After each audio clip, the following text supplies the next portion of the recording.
Alright, hello everyone. Welcome to my second episode on database introduction with the discord.js. The database we're using is Firebase. It's made by Google and pretty damn simple to use. So, first episode I showed you how to make a custom prefix for whichever server you need. And on this one I'll show you how to make a command that validates users to be able to use the bot, so you can choose who's able or who's not, and it's depending by a role. So for that we'll need to add a command, and we'll also need to modify the index.js. Alright, so to get started we're simply going to scroll down into where we add a new guild, and we chose this specific information to save.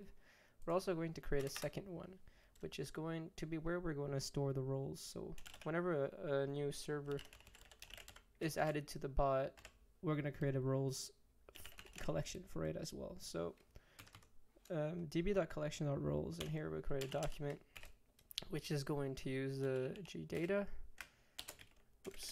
gdata.id, and then we're going to set, and here what we're setting is role_id, which is going to be an empty array, simple as that.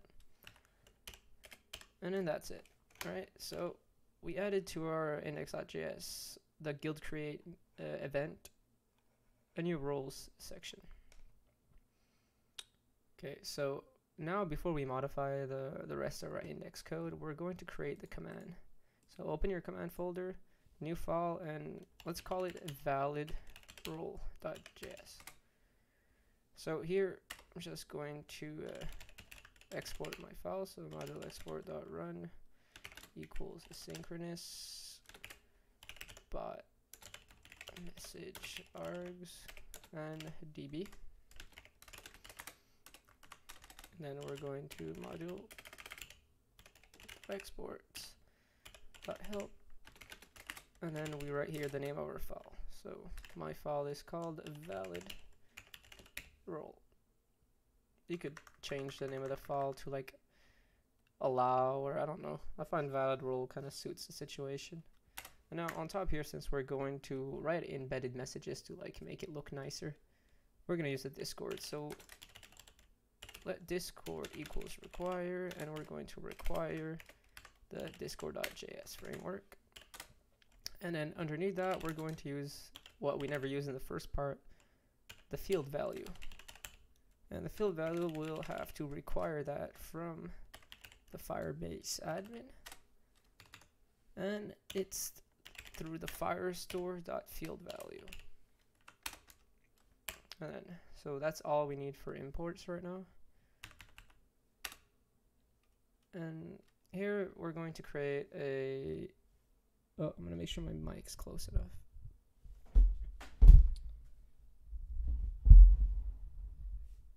So here we're going to create an embedded messages that we'll reuse and modify throughout the time. So I'm just going to call it reply, which is going to be a new discord.rich embed. And inside this rich embed, we're simply going to write a few things because we're going to add fields for the specific situation it's needed. So we're going to set a color. I'm going to set the color to just something random, so D6 2A, and then we're going to set author. It's kind of like setting a title, but setting author, you can like allow a little image next to the bot. So here we're going to say admin command, and we're going to put the little image of the bot next to it. So bot.user dot it's avatar URL. And then we're going to set a timestamp so it looks proper whenever the command has been launched, which is simply just a new date object. And then we're going to set a footer with the name of the server. So I want to put like Ryan YouTube support, because that will be the test server I'll be using it. Okay, so after we set that up, we're going to check our arguments are passed when the command is launched. If it's equal to 0, then we're just going to add a field to our replies. Reply dot add field, and in here we're just going to say that you're missing obviously a role to it. You just wrote the command but without anything else. So I'm going to write prefix valid role and then at role name. And then on the second value of a field, I'm simply going to write nothing. So to be able to do that, you have to write something always, or else it's going to write undefined. So if you write this little trick here, that's a way to put just an empty space. Okay. And then I'm simply going to send this reply now. So message.channel.send, and I'm sending an embed called reply. Alright, so now else if our args dot length is now equal to 1, then we're good. That's what we're looking for. So in this case, we're going to check right away if the args of 0 dot length is greater than 5. The reason I use 5 here is because I'm not sure if all role IDs are the exact same length. I don't know if they change, how old they are or stuff like that. But since I'm going to be accessing 4 digits of value, 100% sure, I need to make sure it's technically greater than 4, but I'll put 5. And so here I'm going to check. So we're going to create a new thing called role underscore ID, which is going to be our args.0. And this is going to be substringed from 3 to args.0.length minus 1. So what I do here, I take the argument we received, and then substring, I mean I remove something from the string. So I start from the 3rd character all the way to the last one minus 1. So in the end, if I have the ID is like something like this, like it's something like that. So I remove those 3. I start at the 9 and then I finish at the 4. So I only grab the numeric values and I don't care about all the formatting stuff. And then we're going to create another variable called added, which will be a boolean, which will contain false. So now we're going to check. So if someone writes a role, we kind of want to make sure the role exists in the server. If the role doesn't exist into the server, it kind of doesn't make sense to store that into your database, right? So let's check. So message.guild.roles.forEach. So we're going to check each roles that we have in the guild. Let's call a variable element, which lm, I have a space here. So we're going to check our LMs, and here we're going to take the server role, which is going to be equal to the string value of LM. Since we're not sure that we're receiving a string, it might be an object. So we're taking a string value. And then we're going to create a temporary value here, which will take the server role, and we're going to do the exact same thing. We're going to substring it from 3 to server role dot length minus 1. So exact same thing as we did here. We're trimming off the stuff we don't need from the role. And now, so if our temp value is equal to role underscore ID, that means it's a role that exists, it's valid, and let's put it into the database. Alright, so if our temporary value, which is the trimmed value of the ID, is equal to the role ID we received in parameter, that means they match. So we now update our database to put it in. So we're going to go in database collection to our newly made roles section. Then we're going to check the document, which is always the guild ID for us, since that's how we separate servers. Then we're going to update, and we're updating the roles role underscore ID. Now I'm going to double check to make sure so it doesn't create a separate. So yeah, role underscore ID. And our role underscore ID will now take in the value of the the role ID, but since inside of role ID we have an empty array, we're gonna have to push, which in this case is going to be called a union, because we're going to take two elements and make a union between them. So we're going to add in values. So here we're going to take field value dot array union. Okay, and what we want to push into this array union is our role ID. Oh, no semicolon. So maybe the way I choose my variable names might make kind of sound weird, but it's this role ID here that we push in to the field value inside of our database, called also role ID. I should have probably named that different, but for this scenario, no, it's kind of too late to change. So then we're going to take just an empty arrow function. Don't write that capital P, that was a mistake. And here we're just going to our reply embed, we're going to add a field, and the field that we're going to add is just to validate the entry.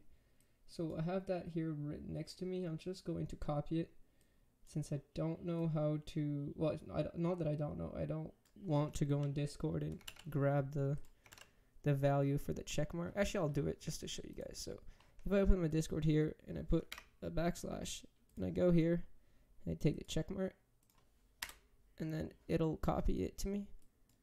Now it's good to use. If you just use the check mark right away, you can't put that into code. You have to use the little version of it with the backslash in front. Okay. But yeah, so I'm adding a field which is called valid entry, and then on the second value of the field, I'm saying that this role, which is the one to receive, now has access to the bot commands. Okay. And then underneath this line, we're going to put the added boolean we have to true. The reason we're going to do that is because we're going here to write a timeout. All right, this will take about 2 seconds. We're going to check our database to make sure, we're going to check if in 2 seconds if added is true or not.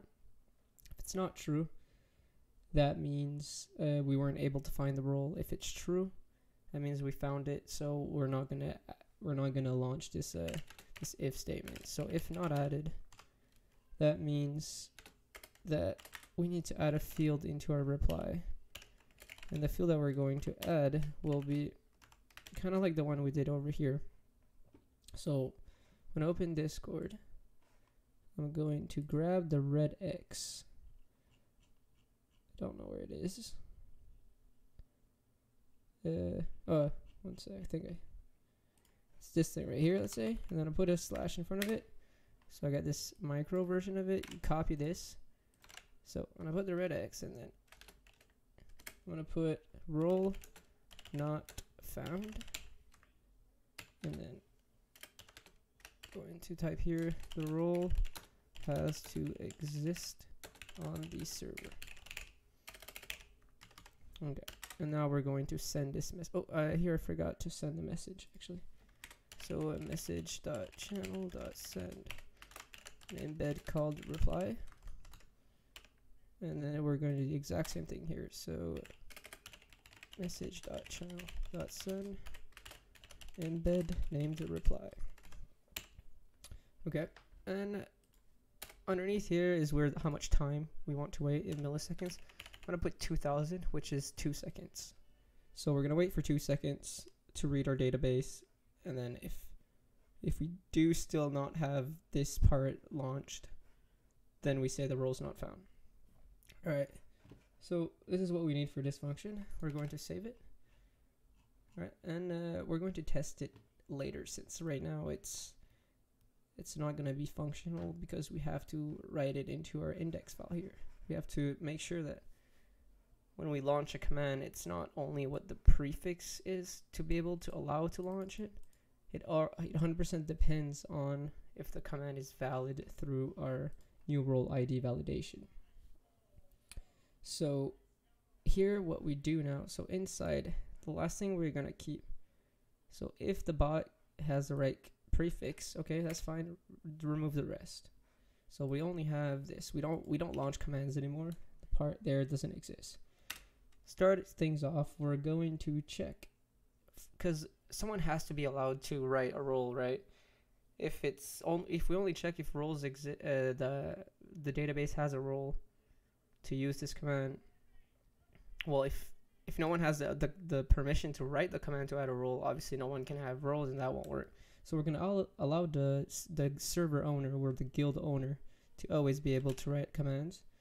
So db.collection, we're gonna check the guild, and then document value of the message.guild.id, and here we're going to get and use the then with a query. Our query will be launched here. So if k.exists, if k.exists, then we want to check if q.data guild owner ID, which is the value here we have, guild owner ID,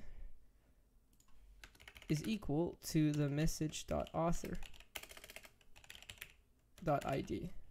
Right? So if the author of this command is the owner of the server, then no worries there. Let's just let him use a command. So let command equals bot.command.get, and here we're getting the exact command, except we're slicing the length of the prefix off.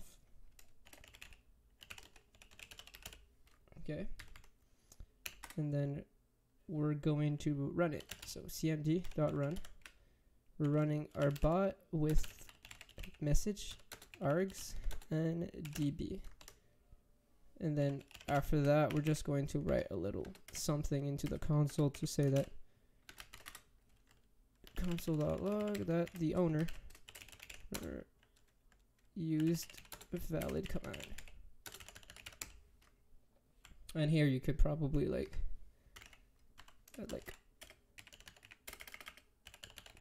command. So if you want to separate your logs from like starting up and stuff like that, make it more proper, you could have like all your commands with the command thing like that. It's not really important, but anyways. So then after that we just return, because this is fine, it's valid. But if the query still exists, obviously, because we'll still need that. But if it's not the owner, it's here where it gets a little bit more tricky. So we're going to have to first of all check if the person's allowed to use the command. If the person's allowed to use the command, then we're gonna have to check his to check if the person is allowed to use commands. We're gonna have to check through all of his roles and match it with the role that we have onto our database. So to be able to do that, we're just gonna start off by putting a boolean called allowed, which always equals to false originally, because we don't know yet. And then we're going to have to go check. So db.collection, and on our collection we want to check our roles, and then we check our documents where we have the message.guild.id. Then we're going to get, and then then do a query search. So I'm going to use k here. No, sorry, I just used k there, and we're still inside that one. I can't use k, so I'm going to use r since it kind of stands for role. So it doesn't matter what you write there. It's the variable that you just have to make sure you reuse again. So here we're going to take and write a for loop. So for variable I equals 0. Actually, I could do a for each right here. Oh no, because I'm getting data inside the array, so it's fine. I'll just write it like this, because I'm getting the data from the database, and I'm not sure if the format I receive outside is array or not. So for I is shorter than r.data dot role underscore id dot length I plus plus, and then here we're going to use a for each loop, I mean, on our message dot member. So the member that wrote the message, we're going to check all his roles and then for each through it. And here we're going to put u role, so as user role, and then so we're gonna write temp or tmp underscore role, since we're gonna have to convert the role, is equal to the string of urole.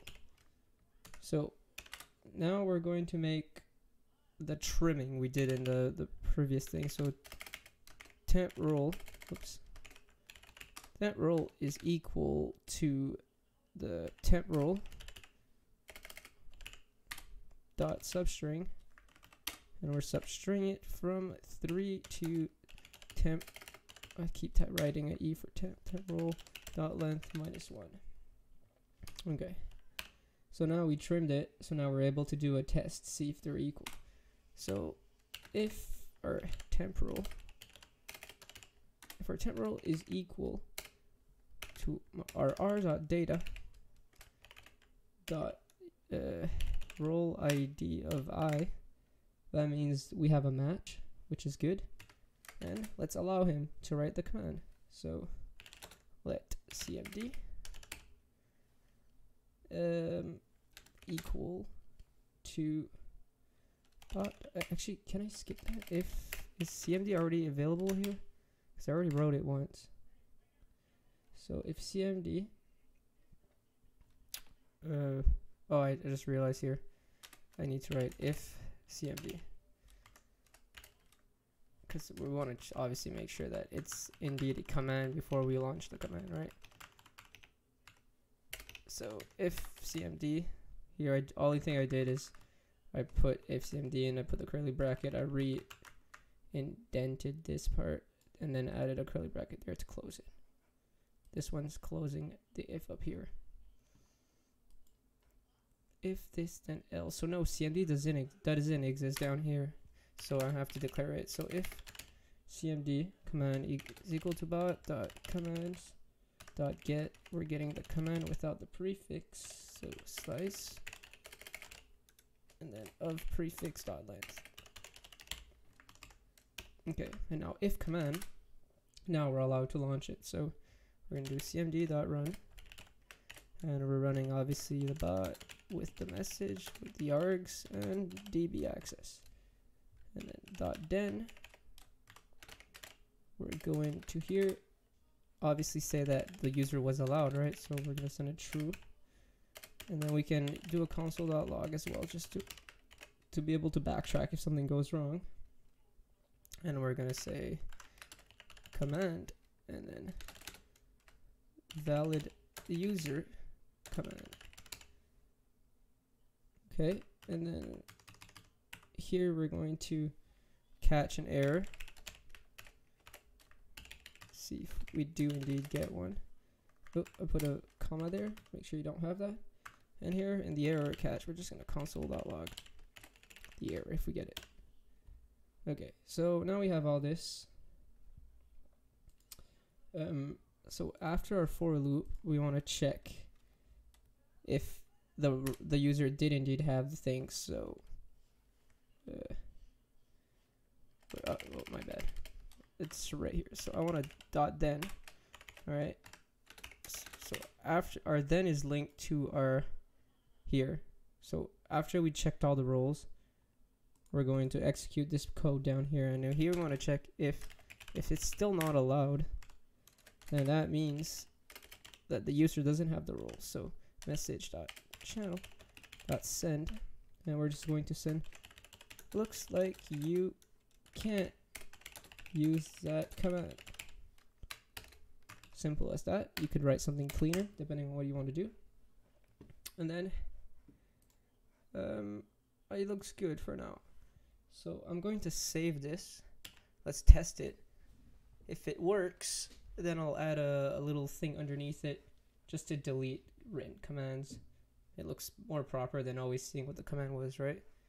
So here we're going to test first. I wrote a lot of code without testing, so anything could happen at this point. So node.index.js.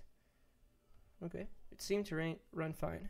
So this video will also be split in 2 parts. This is the end of part 1, so make sure if you liked the video until now to give it a like, and the second part will be in the end title or possibly in the recommended. Thank you for watching.